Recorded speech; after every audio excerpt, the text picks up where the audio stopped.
She called me a failure. Then discovered I owned the building.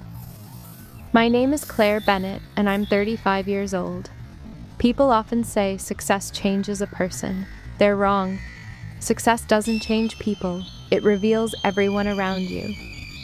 10 years ago, I had nothing except a laptop, a tiny apartment, and a dream that sounded ridiculous to almost everyone who heard it. I started my consulting business from my kitchen table. There were nights when I worked until sunrise, and mornings when I questioned whether I should quit.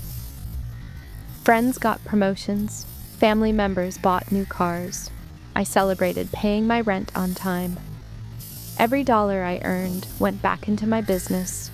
No luxury vacations, no expensive handbags, no fancy lifestyle, just work. Slowly, things changed. 1 client became 5, 5 became 20. By my 35th birthday, my company had offices in 3 cities and a team of more than 40 employees. Then one Tuesday afternoon, everything changed again. A multinational corporation offered to buy my business. The amount was more money than I had ever imagined seeing in my lifetime. When the deal closed, I expected to feel excitement. Instead, I felt peace. For the first time in a decade, I wasn't chasing the next contract. That evening, my husband Ethan sat beside me on our balcony. He looked unusually thoughtful. Then he asked a question that caught me completely off guard. "What would happen," he asked quietly, "if everyone believed we had lost everything?" I laughed. He didn't. "I'm serious," he said. "Just for a little while." I frowned. "Why would we do that?" He took my hand. "Because I'd rather discover who truly loves us now than spend the next 20 years wondering." His words stayed with me all night. The next morning, I made a difficult decision. I called my mother. With a trembling voice, I told her business had collapsed after a legal dispute.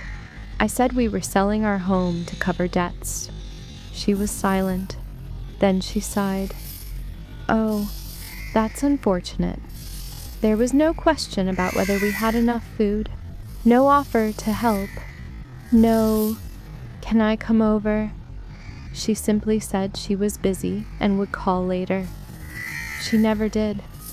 The next call was to my younger brother. He owed me thousands of dollars from loans I had never asked him to repay. After hearing my story, he cleared his throat. "You know, maybe it's best if we don't talk about money for a while." I smiled sadly. I wasn't asking. "I know," he replied before ending the call. Days passed. The silence became louder than any argument. People who once called every week suddenly disappeared. Invitations stopped. Messages became shorter. Some stopped replying completely. It hurt. Not because I had lost money, but because I finally understood what had been keeping those relationships alive. 2 weeks later, the truth was still sitting safely in my bank account. Nothing about my life had actually changed. Only everyone else's behavior had. That's when I realized something important. Money had never created fake love. It had only hidden the truth. I didn't expose anyone publicly. I didn't argue. I didn't demand apologies. I simply stopped chasing people who only ran toward success. Months later, life became quieter, smaller, healthier. Today, my circle is tiny, but every person sitting around my dinner table would still be there if every dollar disappeared tomorrow. And after everything I've learned, that's the richest feeling I've ever known. The truth. They never expected. 3 weeks passed. Not one person from my family came to check on us. No one knocked on our door. No one asked if we needed groceries. No one even asked how I was sleeping. Yet somehow, photos from family dinners kept appearing on social media. Everyone looked happy. Everyone smiled like nothing had happened. I quietly stopped watching.